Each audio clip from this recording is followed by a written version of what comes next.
How did the king know he was a divine boy? My dear son, the moment the king saw the child, he knew destiny had entered the palace. The father began to tell the story. After the divine child arrived at the palace, everyone was filled with joy. But not everyone was happy. A few people in the palace were disturbed by his arrival, especially the minister and the royal physician.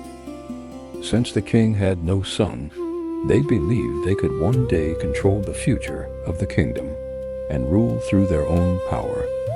But now, with the arrival of this child, everything changed.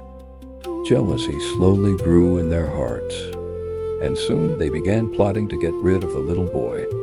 They secretly hired a goon to harm the little child. One dark night, just as they had planned, a goon quietly entered the palace. Step by step, he moved silently through the halls and slowly reached the boy's room.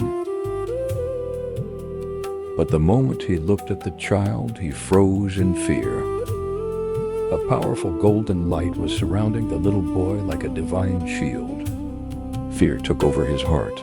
He stepped back in terror and ran away. The divine boy slowly grew up. He was gentle, sweet, and full of kindness. He loved his father and mother deeply and always brought joy to the palace. With his calm smile and pure heart, he played happily with all the children in the village inn, ever showing pride or difference. To him, everyone was equal.